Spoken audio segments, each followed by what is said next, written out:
In the year and a half that Jean Reinman watched her savings and retirement drain away, the members of Congress now blocking her unemployment benefits saw their net worth increase dramatically. From 2008 through the end of 2009, their wealth growing by an average of more than 16%.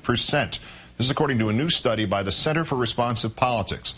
While Americans lost their jobs, their homes, and their savings, watching retirement and their kids' college educations fade from possibility, Congress watched its number of millionaires increase.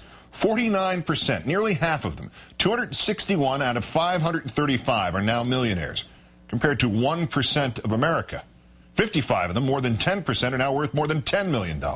8 of those are worth at least $100 million. The median wealth of every member of Congress last year was $911,150. Individual congressional wealth leaped more than $100,000 in just 1 year. It was just $785,000 in 2008. The richest of them all, Republican Congressman Darrell Issa of California, with a net worth of $303 million. And as I sit here wondering what kind of nation we want to live in, let's bring in MSNBC political analyst Howard Feynman, also senior political editor of the Huffington Post. Good evening, Howard. Hi, Keith.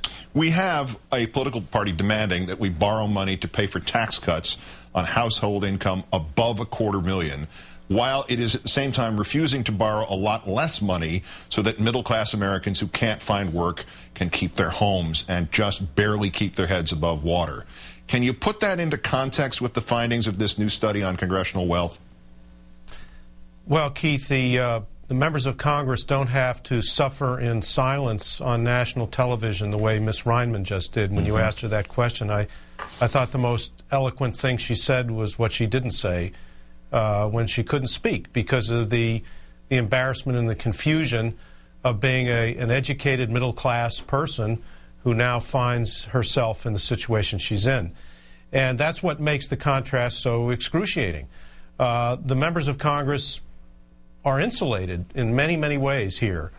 And even though they're supposed to represent the people, I think the moment they get here, or even before they come here, given what it takes to run for office now, don't forget a lot of these people are self-funders now. Yep. A lot of it's their money.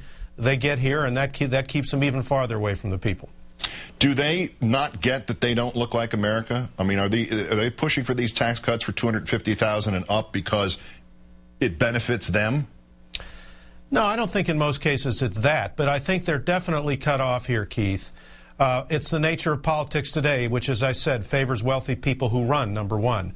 Number two, the Washington area is not like the rest of America. Yep. A new Forbes study showed that 9 of the wealthiest 14 counties in America are in the Washington metropolitan area. Then when you're in Congress, you have platinum-level health care, you have great pensions, you have a very good salary, you're a member of the investor class, not the working class, and you're divorced not just from people on the shop floor or people who are poor. You are now disengaged from middle-class America. That's what's so stark about this gulf, Keith. It's not between the richest and the poorest. This is not your grandfather's depression with the soup lines or your father's recession of 25 years ago.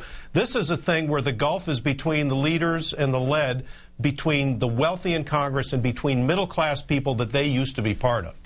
What happens now? I mean, do Democrats cave on these Bush tax cuts for the rich in order to extend the unemployment benefits? And how does the GOP justify borrowing twice as much for that?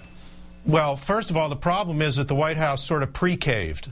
Yeah. They signaled their willingness a while back to accept something short of a permanent extension of tax cuts on the wealthy. And once they did that, that empowered the Republicans to think they could roll through this thing without any compromise whatsoever. And the situation in this lame duck here is that it's becoming far more of a defining period of Congress for President Obama and for the Democrats than they ever figured it would be. And the Republicans are in no mood to compromise. The Republicans are willing to take the bet that Barack Obama and the Democrats aren't going to want to risk abolishing the tax cuts for everybody, at least even temporarily in some kind of crisis, than to take the Republicans on in this situation. So I don't know that's how the unemployment benefits will be extended. I couldn't say for sure that that's a deal that will be made, because I don't think the Republicans are going to be in any mood to do it. They don't live in this world. They don't live in this country. And I think we'd be better off if they didn't live in this country. But that's my opinion, not Howard Feynman's, senior political editor of the Huffington Post. Thank you, Howard. Thank you, Keith.